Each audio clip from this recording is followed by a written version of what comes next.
안녕하세요. SPI 고병기 편집장입니다. 오늘은 한국 리츠 시장 이야기를 좀 해야 될 것 같습니다.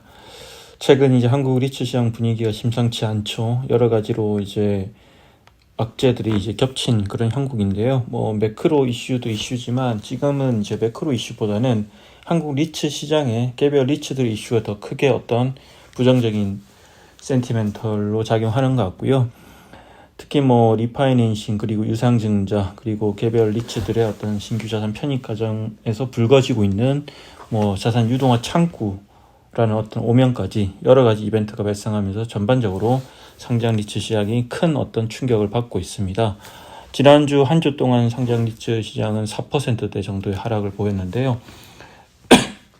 주간 기준으로 보면 올해 들어 가장 큰 폭으로 하락을 했습니다.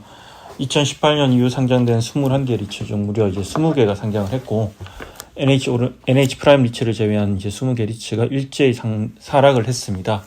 특히 이제 가장 하락폭이 컸던 게 1리츠 코크랩인데, 1리츠 코크랩 같은 경우는 한 주 동안 12% 정도 하락을 했는데, 5,000원대에 이르렀던 주가가 단숨에 4,000원대 중반으로 내려앉았죠. 1리츠 코크랩이 이렇게 이제 주가 하락이 컸던 것은 강남 이스퀘어, 옛날 점프 밀라노 강남이었죠. 이 편입 소식이 이제 전해지면서 많이 하락을 했는데요.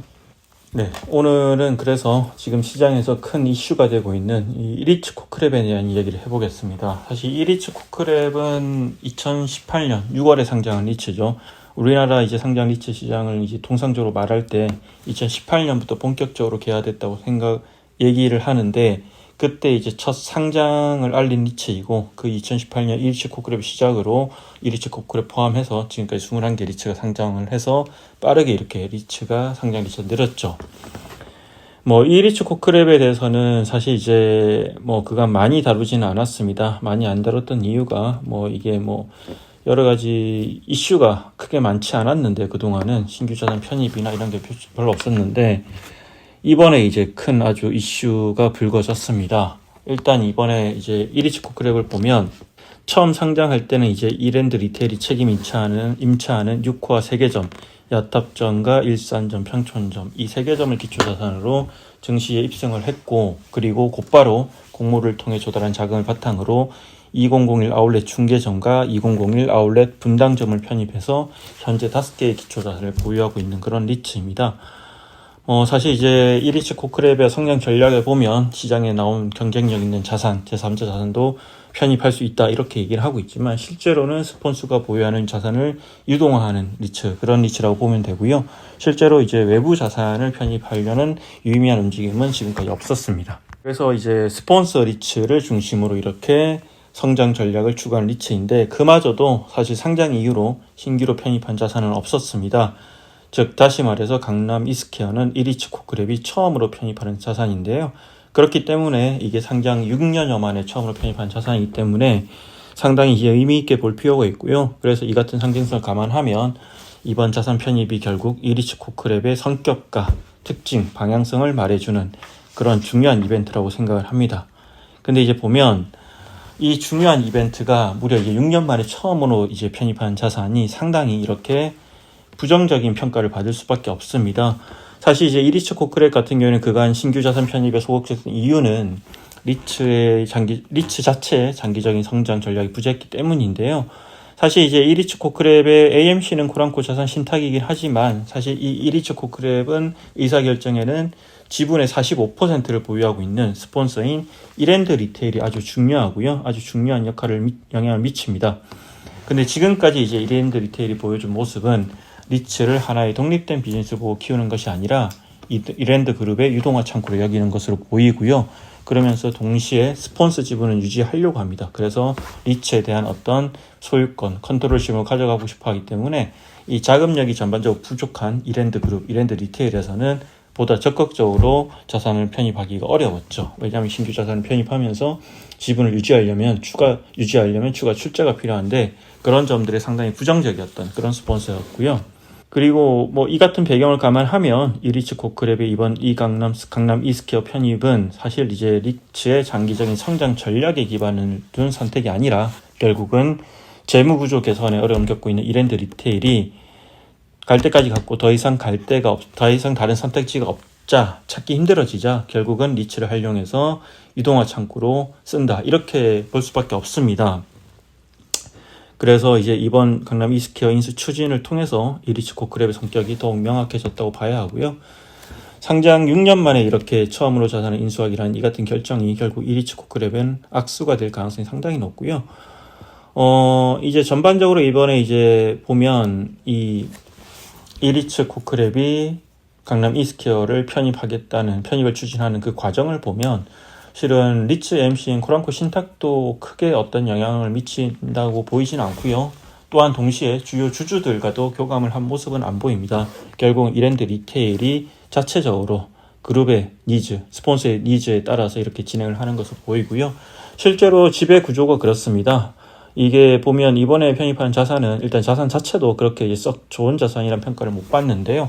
강남역 근처고 강남 대로변에 위치한 자산이긴 하지만 이 구분 소유 건물입니다. 통상적으로 우리가 구분 소유 건물은 사실 이제 자산 관리와 자산 가치 개선이 상당히 어렵기 때문에 로비의 뭐 하나 조그만 부분이나 아니면 이렇게 뭐 이제 아주 건물의 뭐 작은 부분을 개선을 하려고 하더라도 구분 소유자의 동의를 받아야 되는데 사실 이 동의가 쉽지가 않습니다. 그리고 쉽지가 않고 동의를 받으려면 또 기회비용이 발생하고 실제로 과거에 보면 이 종로타워 같은 경우 또 이제 구분 소유 건물이었는데 처음에 이제 거래가 될 때 삼성에서 팔 때 보면 생명에서 팔 때 보면 인수하는 쪽에서는 이 구분 소유 건물을 전체 다를 인수하려고 상당히 전략적으로 움직인 사례가 있고요.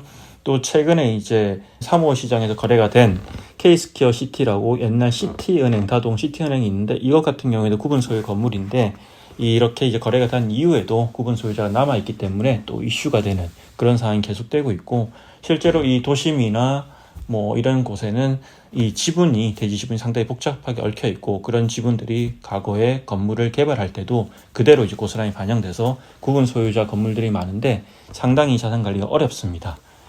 그래서 마찬가지로 이 이랜드 리테일이 소유하고 있는 강남 이스퀘어 같은 경우에도 상당히 이제 많은 구분 소유자들이 있고 실제로 면적 기준으로 보면 이랜드 리테일의 지분은 약 66% 정도입니다. 그래서 사실은 이제 이랜드 리테일 입장에서는 구분 소유자, 우호 지분까지 인수해서 이 리츠 코크랩에 매각한다는 방침이지만 뭐 결국 이 구분 소유자들과 협상도 만만치 않을 것으로 예상되고 또한 일부 우호 지분을 인수한다고 해도 여전히 구분 소유 건물 한계가 있기 때문에 관리와 자산 가치 개선에 큰 어려움이 있을 것으로 예상이 되고요. 결론적으로 말씀드리면 강남역 대로변에 위치하고 있지만 장점보다는 단점이 더 많은 그런 자산을 꼽힙니다. 이처럼 한계가 명확한 자산이다 보니까 그동안 여러 차례 매각을 추진했으나 실제로 매각이 잘 성사되지 않았고 올 초에도 한 자산운용사가 외국계 자산운용사의 펀드와 함께 손을 잡고 인수를 검토했으나 무산된 바 있습니다. 그런데 이렇게 이제 시장에서 잘 매각되지 않는 자산이 이 리츠 코크랩 인수는 상당히 그냥 빠르게 일사천리로 진행되고 있다고 보여지고요. 그렇게 이제 진행되는 이유는 결국 이 리츠 코크랩의 의사결정을 이 리츠 코크랩 이사회를 장악한 이랜드 그룹이 주도하기 때문입니다.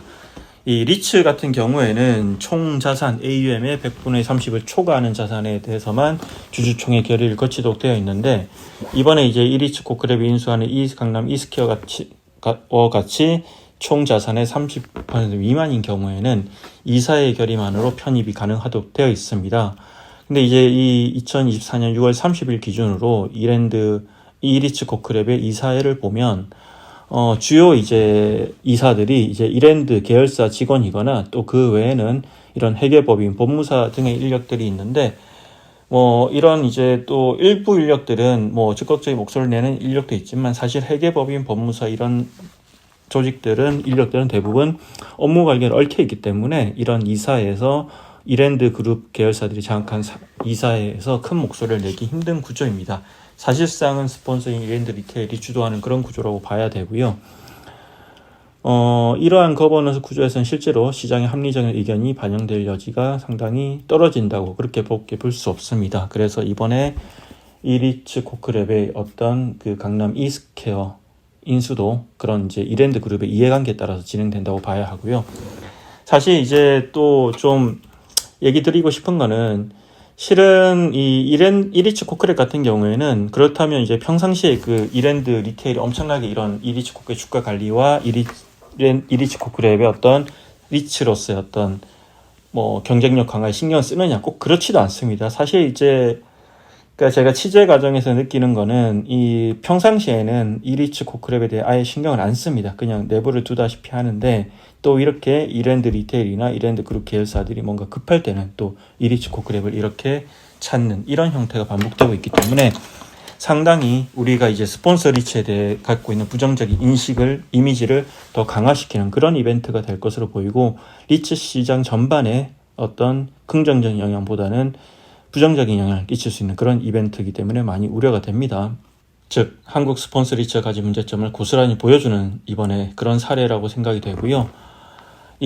사실 이제 이 스폰서 리츠에 대한 우려는 한국에서만 있는 게 아닙니다. 이제 이웃나라 일본의 사례를 말씀드리면, 참고로 이제 일본 같은 경우는 지난 2022년도에 금융당국이 15년 만에 리츠 AMC를 제재하는 일이 있었는데요. 그 당시 이제 일본 금융청은 주부 전력의 리츠 AMC이자 상장 리츠인 에스콘 재팬 리츠를 운용하고 있는 에스콘 에셋 매니지먼트에 대해 3개월 동안 업무 정지 명령을 내렸는데요.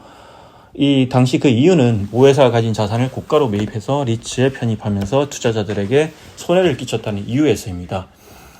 사실 이제 한국과 마찬가지로 일본에서도 2001년도, 2000년대 초반에 리츠 도입 초기부터 이 같은 이제 스폰서 리츠의 스폰서와 스폰서 리츠의 이해상충 이슈에 대한 우려가 있었는데요. 일본도 우리와 마찬가지로 리츠가 모회사, 스폰서의 물건을 고가로 사오거나 입지가 좋지 않은 자산을 받아주는 도구로 활용될 수 있다는 그런 우려가 있었죠. 이 때문에 이제 일본에서는 리츠가 스폰서 자산을 매입할 때는 반드시 외부 감정평가회사의 객관적인 평가를 받아서 거래 가격이 감평가를 넘지 않도록 하고 있고, 이런 이제 타이트한 어떤 규제를 적용하고 있지만, 에스콘 앞서 말씀드린 이제 그런 업무 정지를 명령을 받은 에스콘 AMC 같은 경우에는 이 같은 규칙을 깨고 편법으로 자산을 매입을 했습니다. 당시 2022년도에 일본 금융청이 이제 밝힌 제재 이유를 보면, 에스콘 AMC 같은 경우에는 모회사의 자산을 리츠에 매각할 때 모회사의 희망 가격을 감정회사에 전달해서 보다 높은 가격을 제시하는 방식으로 일을 하고 있었다고 하고요. 또한 보다 높은 감정평가액을 얻기 위해서 복수의 감정회사로부터 대략적인 평가액을 듣고 가장 높은 금액을 제시한 감정회사를 선정하는 방식으로 일을 했다고 합니다. 결과적으로 결국 리츠가 모회사의 자산을 비싸게 매입해서 다수의 투자자한테 피해를 주는 그런 행위이고요. 특히 이제 당시 이 2022년도에 이 사건이 발생했을 때 일본 언론에서 상당히 우려를 표했고, 그 이유 중에 하나는 그 당시를 보면 금리 인상으로 여러 가지 이제 기업들이 코로나19와 금리 인상으로 기업들의 자금 사정이 악화되는 시기였기 때문에 더 이러한 어떤 스폰서의 자산을 비싸게 리츠에 매각하는 유혹에 더 빈번하게 빠지고 그런 일이 빈번하게 발생할 수 있다는 우려가 나왔었죠. 어떻습니까? 이게 지금 그 당시 이전에 일본의 그 리츠 AMC 제재를 받은 사례를 보면 현재 이리츠 코크랩의 상황과 놀랍도록 유사하다는 생각이 들고요. 아마 앞으로 한국에서도 이 스폰서 리츠가 스폰서 자산을 유동할 때는 리츠 AMC 스스로 이런 어떤 투명한 절차를 좀 더 준수하고, 또 좀 더 이런 리츠 관리 당국에서 이런 부분들을 제도적으로 보완할 수 있는 장치가 있는지 좀 고민해 볼 필요가 있어 보입니다. 네, 결론적으로 사실 이제 이랜드 그룹은 이 리츠 시장에서 상당히 이제 인연이 깊은 회사입니다. 과거부터 리츠를 적극적으로 활용해 왔고, 이 이리츠 코크랩뿐만 아니라 사모 리츠를 활용해서 유동성을 확보하기 위해서 리테일과 물류센터와 같은 자산들을 계속해서 매각을 해왔고, 그 과정에서 리츠 업계가 상당히 오랫동안 교감을 해왔습니다. 근데 이제 이랜드 그룹 같은 경우에는 물론 이제 이런 이랜드와 같은 기업들이 재무구조 개선을 위해서 보유자산을 유동하는 것 자체를 이제 부정적으로 볼 필요는 없는데요.